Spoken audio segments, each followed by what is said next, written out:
নির্বাচন কবে হবে এ নিয়ে সবচেয়ে বেশি যেই দলটির আশা আকাঙ্ক্ষা বা উদ্বেগ টেনশন সেই দলটি কিন্তু হচ্ছে বাংলাদেশ জাতীয়তাবাদী দল বা বিএনপি। ডক্টর মোহাম্মদ ইউনূসের সরকারের প্রতি যতই দিন যাচ্ছে ততই আস্থা হারাচ্ছে বিএনপি। বিভিন্ন বক্তব্যে সেটা বোঝাই যাচ্ছে। যদিও দলীয় কমান্ডের পক্ষ থেকে এক ধরনের বক্তব্য দেওয়া হচ্ছে, বাট বাকি যারা সাইডলাইন নেতারা আছেন তারা দিচ্ছেন ভিন্ন রকম বক্তব্য। আর দিন শেষে আজকে প্রধান উপদেষ্টার বাসভবন যমুনাতে সাক্ষাৎ করেছিল বিএনপির যারা ঊর্ধ্বতন নেতারা আছেন তারা। সেই বৈঠক শেষে বেশ কয়েক দফা দাবি দিয়েছে, যেই দাবিগুলা ডক্টর মোহাম্মদ ইউনূসের সরকারের জন্য মানা কোথাও না কোথাও কষ্টকর হবে। কেন কষ্টকর হবে? মানে আমার কাছে মনে হচ্ছে আর কি যে এই মুহূর্তে আমাদের যে প্রশাসনিক সেট আপটা আছে সেই সেট আপটা মুদ্রার এই পিঠ থেকে ওই পিঠে চলে যাবে। তো এই যে সেট আপের এই পিঠ টু ওই পিঠ, এই যে একটা অন্তর্বর্তী অবস্থান তৈরি হবে বা প্রশাসনে থাকা লোকেরা তাদের মধ্যে ভয়ভীতি উদ্বেগ কাজ করবে, এখান থেকে একটা নেগেটিভ সিচুয়েশনে তৈরি হতে পারে। আবার এটাকে শক্ত হাতে হ্যান্ডেল করতে পারলে হয়তো আরেকটা পরিস্থিতি তৈরি হবে।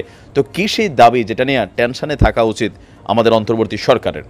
প্রধান উপদেষ্টার কাছে তুলে ধরা বিষয়গুলো সম্পর্কে আমাদের বিএনপির যে বক্তব্য, প্রশাসনে যারা আওয়ামী লীগ এবং স্বৈরাচারের দোষর রয়েছে তাদেরকে সরিয়ে ফেলতে হবে। এখন এই যে কথাটা যে সরিয়ে ফেলতে হবে, ধরেন এখানে কত পার্সেন্ট লোক আছে আপনি যদি কাউন্ট করেন, গত 16 বছরে বাংলাদেশের যতগুলা প্রশাসনিক বড় বড় পদ আছে, লাইক ধরেন এসপি, ডিসি, তারপর আইজিপি বা প্রশাসনের সচিব, উপসচিব, জেলা প্রশাসক, এই যে ধাপে ধাপে বিএনপি কিন্তু শুধু ওই জায়গাতে থাইমা নাই, আনটিল ইউনিয়ন পরিষদের চেয়ারম্যান পর্যন্ত বদলানোর জন্য তারা কিন্তু আহ্বান জানিয়েছে। শুধু তা না, অন্তর্বর্তী উপদেষ্টা সরকারের আরও অনেক কিছুই তারা পরিবর্তনের কথা বলছেন, যেটা হয়তো বা রাতারাতি সম্ভব না। তো বিএনপি বলছে যে জেলা প্রশাসনে যারা অভিযুক্ত এবং নিয়োগপ্রাপ্ত সেগুলোর নিয়োগ বাতিল করতে হবে, চুক্তিভিত্তিক কিছু নিয়োগও বাতিল করতে হবে। অন্তর্বর্তী সরকারের মধ্যে আবার দুই একজন আছেন যারা এই বিপ্লবের স্পৃহাকে থামাতে চান, তাদেরকেও সরিয়ে ফেলতে হবে। যারা 15 বছর ধরে পদোন্নতি বঞ্চিত তাদের নিরপেক্ষতার সাথে পদোন্নতি দিতে হবে। তো স্বাভাবিকভাবে গত 15 বছর কারা পদোন্নতি বঞ্চিত, এটা আমাদের বাংলাদেশের একটা রাজনৈতিক ট্রেন্ড আছে। যখন আওয়ামী লীগ ক্ষমতায় থাকে, বিএনপির রাজনীতি করছে জীবনে, এর একটা স্টেটাস দিয়েছে, একটা প্রোগ্রামে গিয়েছে স্কুল কলেজ জীবনে, যেটা একটা এভিডেন্স আছে, তারাই কিন্তু পদোন্নতি বঞ্চিত হয়েছিল স্বাভাবিকভাবে। আবার যখন বিএনপি আসবে, আওয়ামী লীগওয়ালারা পদোন্নতি বঞ্চিত হবে, এটাই হচ্ছে বাংলাদেশের প্রেক্ষাপট।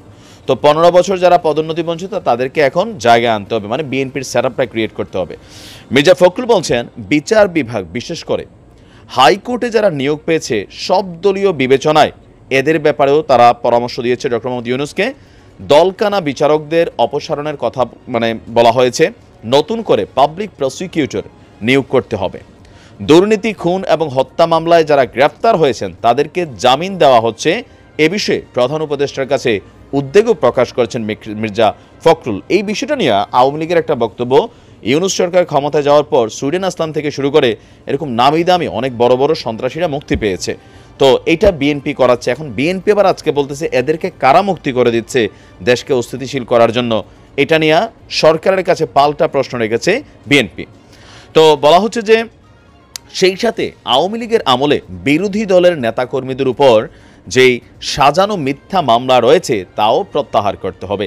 এটা খুবই জরুরি। আমাদের বাংলাদেশে যেটা হয়, দল পরিবর্তনের ফলে, যেমন ধরুন এখন আওয়ামী লীগের নামে যত মামলা হচ্ছে সবাই কি প্রকৃত অপরাধী? অপরাধী না, দলের সাথে থাকার কারণে অনেক ভালো মানুষ এই মামলায় ঢুকে গেছে। তদ্রূপ বিএনপি যখন ক্ষমতায় ছিল না, বিএনপিরও হাজার হাজার, জামাতেরও বা ভিন্ন মত যারাই পোষণ করছে, ইভেন দলের মধ্যেও যারা ভিন্ন মত পোষণ করছে, তাদের বিরুদ্ধে কিন্তু নানান ধরনের হয়রানি, মিথ্যা মামলা, মাছ চুরি, আম চুরি, ডাব চুরি, হত্যা মামলা, নাশকতা, ওই কোথায় কে গাড়ি পোড়াইছে, এরকম কিন্তু অসংখ্য মিথ্যা মামলা হয়েছে, যেটা প্রত্যাহারের জন্য বিএনপি বলেছে। বলা হচ্ছে যে আপনার এই মুহূর্তে ভারত সরকারের সাথে ডক্টর ইউনূস সাহেবকে কথা বলতে হবে। কেন? এই মুহূর্তে ভারতে অবস্থান করছেন শেখ হাসিনা, সেখান থেকে নানান মিথ্যা গুজব তিনি ছড়িয়ে যাচ্ছেন। এ বিষয়ে অন্তর্বর্তী সরকার কথা বলবে, তাদেরকে আশ্বস্ত করেছে। পাহাড়ে কারা অশান্তি তৈরি করছে বা অশান্তি তৈরির পায়তারা করেছে তাদেরকেও নজরে আনার জন্য আপনার বলা হয়েছে, তাদেরকে গ্রেফতার করা হোক, তাদের বিরুদ্ধে ব্যবস্থা নেওয়া হোক। এছাড়া যিনি এবিএম খায়রুল সাহেব, নির্বাচনের যিনি প্রধান উপদেষ্টা হিসেবে এই মুহূর্তে পালন করছেন দায়িত্ব নির্বাচন কমিশনের, তার অবস্থানটাও কিন্তু সরাতে বলা হয়েছে। এছাড়া ইউনিয়ন পরিষদ চেয়ারম্যান থেকে বিশাল একটা বিস্তৃত দিছে।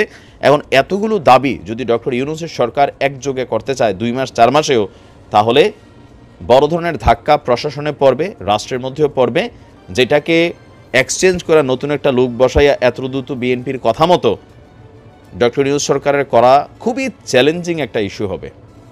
যদি করতে পারেন ফাইন, বাট আমার মনে হয় না কাজটা তো সোজা হবে। তো একটা আবার নির্বাচনের একটা রোডম্যাপ যত দ্রুত সম্ভব দিতে হবে, বিএনপির স্পেসিফিক বক্তব্য। সংস্কারের সময় লাগান, কিন্তু রোডম্যাপ দিতে হবে। দেখা যাক ডক্টর ইউনূস সাহেব কীভাবে হ্যান্ডেল করেন।